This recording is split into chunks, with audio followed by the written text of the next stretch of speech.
Does a melody linger when the musician falls silent? Does the heart remember a tune the world tries to erase? By the muddy banks of the Chao Phraya, where the scent of damp earth mingled with fragrant frangipani drifting from unseen gardens, Pim coaxed whispers from her Khim. The hammered dulcimer, worn smooth beneath her touch, rested on a simple mat outside the small riverside dwelling she shared glimpses of with Pa Noi's pragmatic kindness. Her world was bound by the rhythm of the river, the clang of temple bells, and the quiet melodies that were her only true companions. Today the tune was hesitant, a scattering of notes like raindrops testing a parched leaf, a reflection of the uncertainty that coloured her days, simple as they were. She played not for an audience, but for the river itself, for the watchful eyes of the spirit houses perched nearby, for the release it offered her own quiet spirit, hemmed in by the low station of her birth. She was a creature of the spaces in between, not quite servant, not quite free, making a threadbare living playing at local festivities or running errands for households less grand than the imposing estate whose high walls loomed just upstream. Her fingers, nimble despite rough chores, danced across the strings, weaving a tapestry of sound both melancholic and resilient. It was a language understood only by her soul, until the day the silence after her final note was broken by something other than the lapping water. That was beautiful. Pim started, her hands freezing above the strings. A young man stood a respectful distance away, his fine silk chongkreban marking him instantly as nobility, stark against the humble riverbank setting. He wasn't looking at her, not directly, but seemed captured by the echo of the music, his expression one of unguarded absorption. He looked out of place, like a rare orchid blooming unexpectedly amongst the river reeds. This must be Kun Decha, the son of the formidable Chao Kun and Kun Ying Somsri, whose grand estate shadowed this small pocket of riverside life. She had seen him from afar, a figure moving within gilded confines, never imagining their paths would cross so directly. Pim lowered her gaze immediately, murmuring the polite, almost invisible greeting expected of her station. Kun Decha, forgive me, I did not see you. He waved a hand dismissively, though his eyes, when they finally met hers, held a surprising gentleness. No, forgive me for intruding. I often walk this way to escape the stillness up there.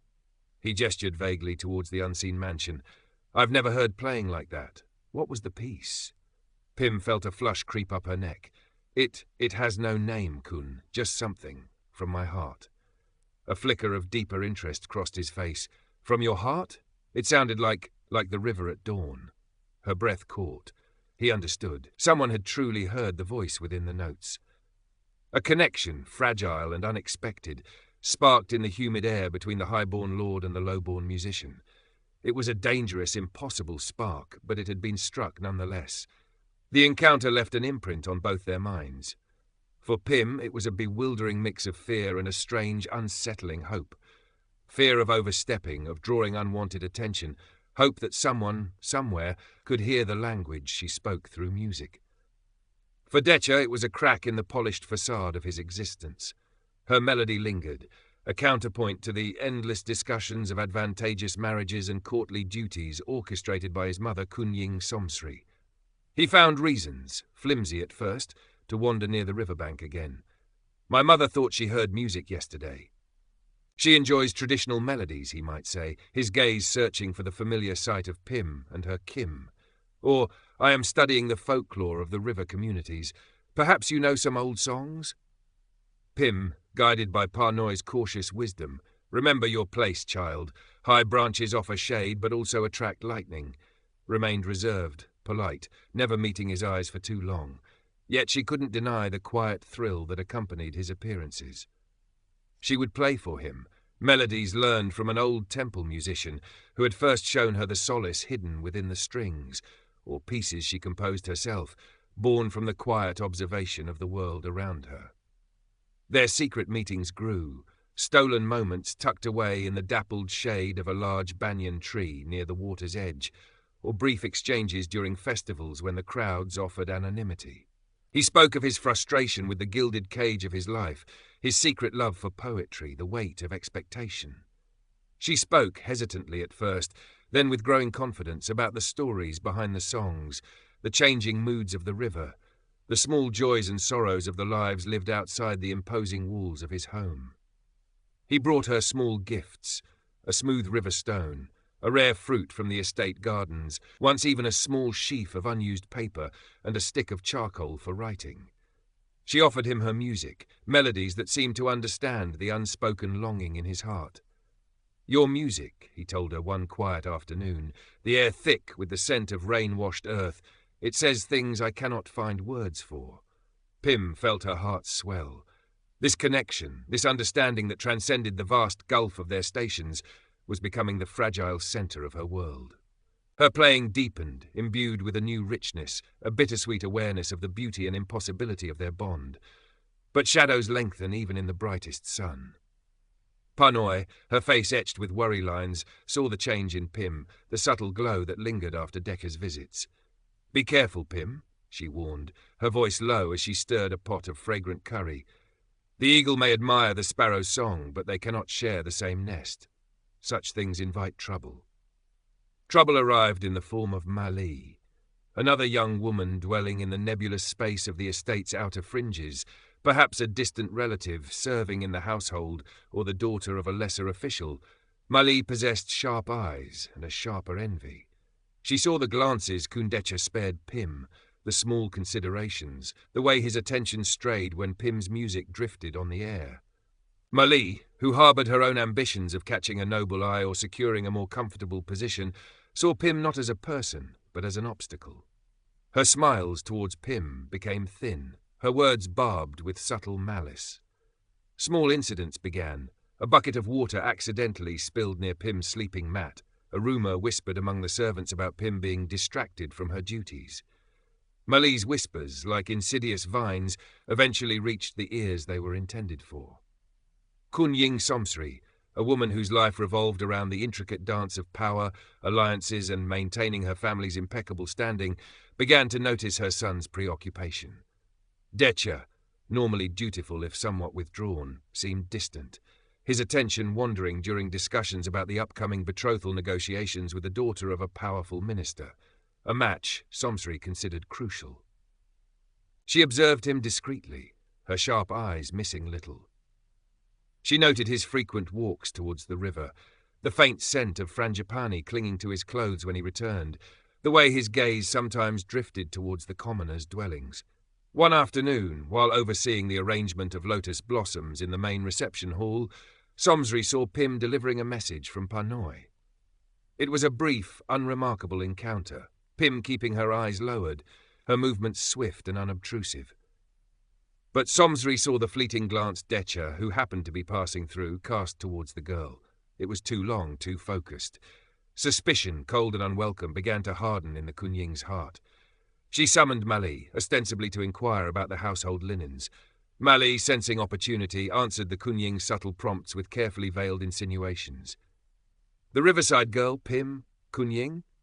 Oh, she keeps to herself mostly.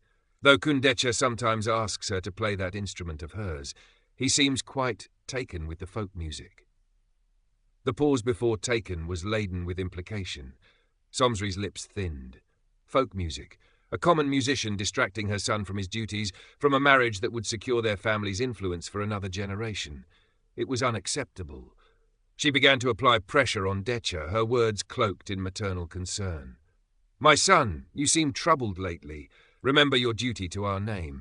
Sentiment is a luxury we cannot always afford. The match with Kunrati is most advantageous. Her family holds great sway at court." She spoke of lineage, responsibility, the importance of appearances. One must not allow distractions to cloud one's judgment. Her gaze was pointed, leaving Decha in no doubt as to her meaning. He felt the walls closing in. His secret moments with Pim, once a source of solace, now felt fraught with danger. Yet the thought of severing that connection, of returning fully to the sterile emptiness of his prescribed life, was unbearable. Pim's music had awakened something in him, a yearning for authenticity, for a beauty unburdened by status. Their meetings became rarer, shadowed by a growing sense of foreboding. Pim could feel the change, the tension radiating from Decha, the worried glances from Panoi becoming more frequent. Mali's presence seemed ubiquitous, her small acts of sabotage escalating slightly, a misplaced tool Pym needed, a task assigned that conflicted with the time Detcher might appear.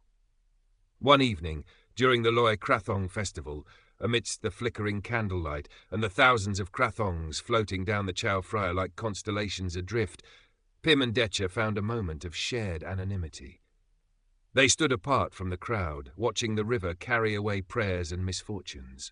"It's beautiful," Pym whispered, her voice barely audible above the festive sounds. Detcher looked not at the river, but at her profile illuminated by the candle flames. "Yes," he said softly, "it is." But his eyes held a profound sadness. He knew, with chilling certainty, that his mother would not tolerate this distraction for much longer. The net was closing. The inevitable arrived with the chilling finality of a royal decree. Kunying Somsri, seeing Detcher's continued resistance, polite but firm refusals to discuss the final details of the betrothal, decided decisive action was needed. She formally announced the engagement to Kunrati. Within the opulent walls of the estate, preparations began, silk weavers summoned, astrologers consulted, guest lists drafted. The news spread through the household like wildfire, reaching Pym via the servants' relentless gossip. Each word felt like a blow, extinguishing the fragile flame of hope she hadn't dared acknowledge she possessed. Detcher sought her out one last time, his face pale and drawn. They met in their usual spot beneath the banyan tree, but the air was heavy with unspoken farewells. "Pym," he began, his voice thick with emotion, "my mother, the engagement is—" "I know, Kun Detcher," Pym interrupted softly, sparing him the pain of saying the words. She kept her gaze fixed on the intricate patterns of the tree's roots. To look at him would be to shatter completely. "It is as it must be." He reached out, almost touching her hand, then drew back as if burned. "It is not right," he whispered fiercely. "This life, these rules, they are the rules that govern our worlds, Kun," Pym replied, a quiet resignation settling over her. "We cannot change them." He left her then, a chasm of silence and societal dictates yawning between them. Pym returned to her small dwelling, the Khim remaining untouched in its corner. The music had died within her. Mali, however, saw not an ending, but an opportunity. With Detcher officially betrothed and clearly unhappy, removing the source of his distraction permanently would surely earn her favour, perhaps even a more tangible reward from the grateful Kun Ying. She needed something concrete, something undeniable. Detcher had once gifted Pym a small, intricately carved wooden bird, a simple token bought from a riverside vendor. Pym treasured it, keeping it wrapped in cloth amongst her few belongings. Mali, during one of her snooping expeditions while Pym was away fetching water, found it. With calculated cunning, Mali took a small, inexpensive jade pendant, one of her own few valuables, and secreted it amongst Pym's things, taking the wooden bird. Later that day she feigned distress, claiming her precious pendant was missing. She subtly directed suspicion towards Pym, mentioning how Pym had been near her sleeping space, how Pym seemed unusually quiet lately. Kunying Somsri, already primed to believe the worst of Pym and eager to sever the connection with her son decisively, ordered a search of Pym's meagre possessions. The jade pendant was, of course, discovered. Pym stared in numb disbelief as the cold jade was held aloft, the accusation hanging heavy in the air. "Thief!" The estate manager, eager to please his mistress, pronounced the verdict swiftly. "Such dishonesty cannot be tolerated." Pym found her voice, thin and trembling. "I did not take it. I have never seen it before." Mali stepped forward, feigning reluctance. "Kunying, I saw her admiring it just yesterday. Perhaps poverty drove her to it?" Her eyes glittered with malice disguised as pity. Somsri's face was implacable. "Confine her. She will be dealt with accordingly.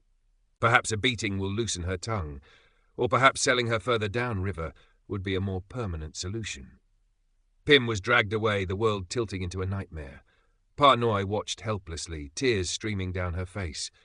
Detcher, upon hearing the news, felt a cold fury mix with sickening despair. He knew Pym was innocent.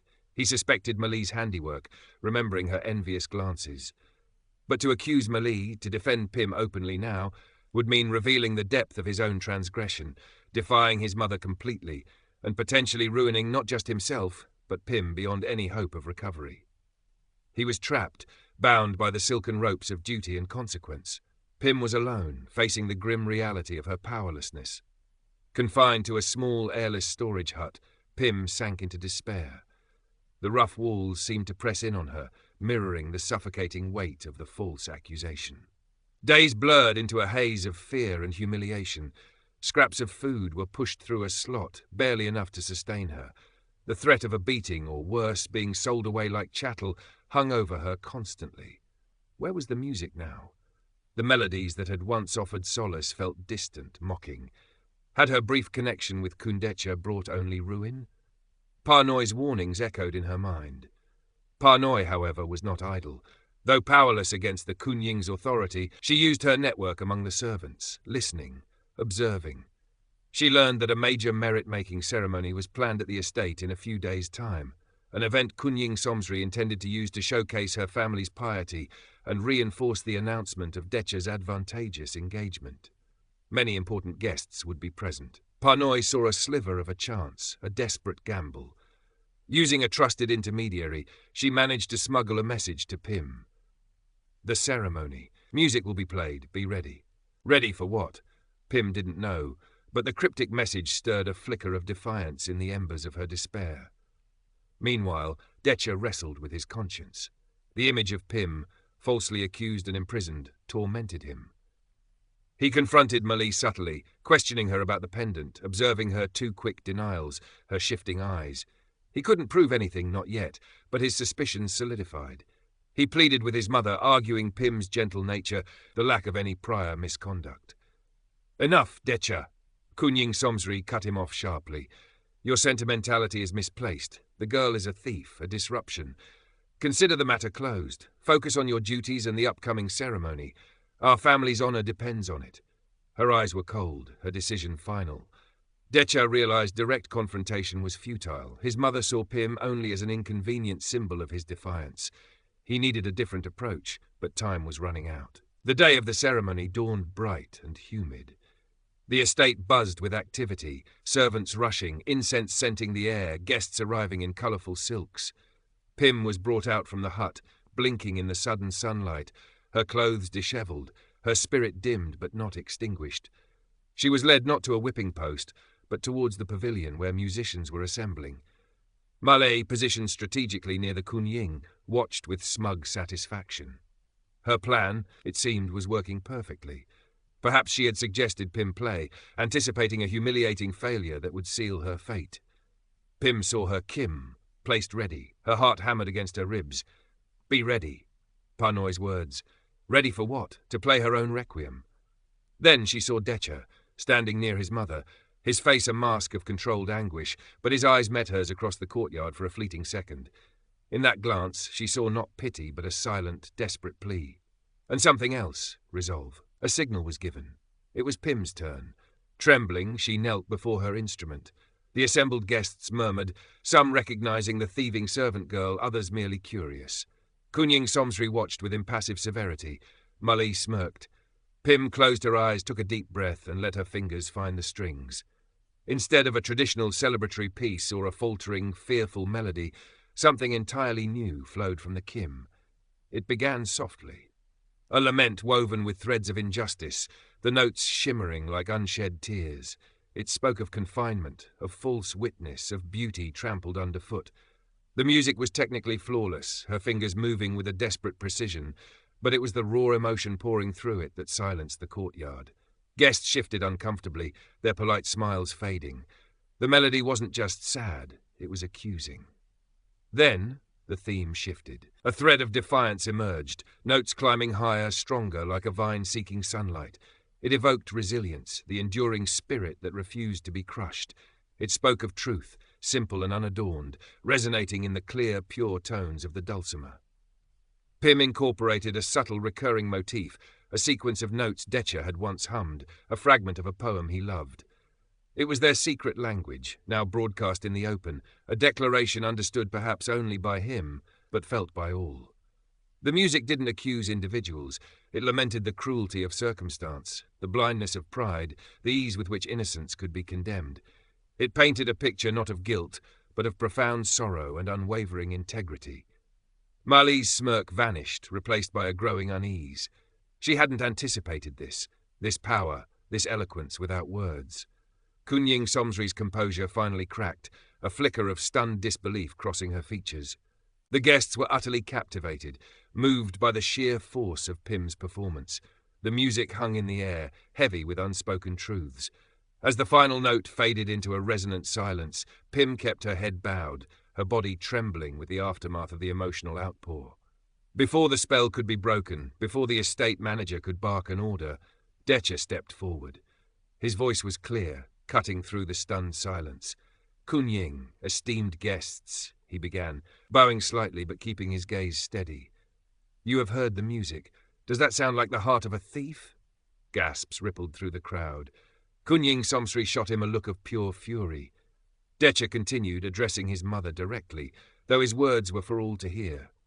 "I have known this woman, Pim, through her music and her quiet diligence. I know her character. This accusation of theft," he paused, his eyes flicking briefly towards a now pale Malay, "is baseless. I have reason to believe it stems from malice, not fact." He didn't elaborate, didn't accuse Malay outright, but the implication was clear. He then turned back to his mother, his voice dropping slightly but losing none of its firmness. "Mother, I cannot in good conscience proceed with finalizing any betrothal arrangements while such a grave injustice hangs over this household. Pim's name must be cleared." He had done it.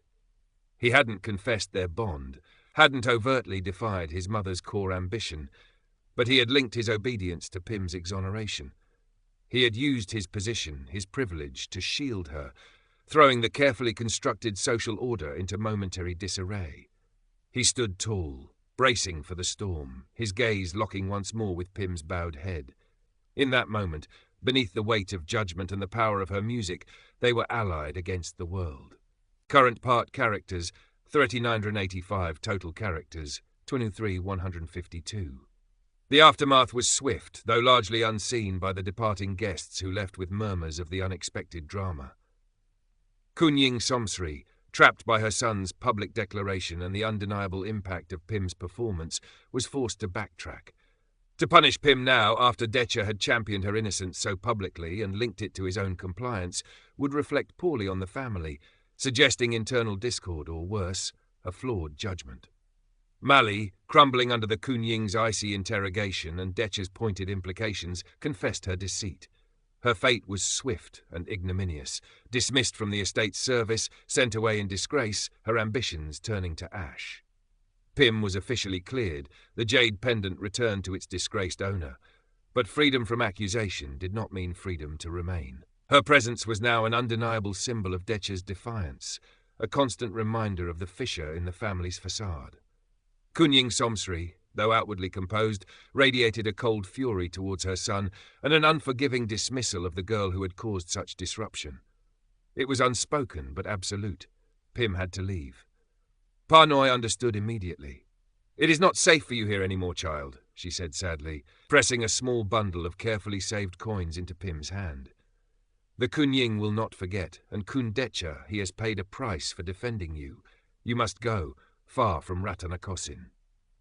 Detcher arranged it quietly, through a trusted intermediary Parnoy knew. He couldn't see Pim again. It was too dangerous for both of them. But he ensured she had safe passage, a destination, a chance to start anew.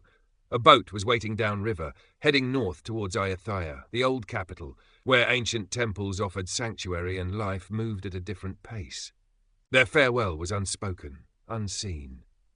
Pim, carrying only her Khim and Parnoy's small gift, slipped away under the cover of pre-dawn mist. As the small boat pushed off from the bank, she looked back one last time at the looming silhouette of the grand estate, a place of unexpected connection and profound sorrow.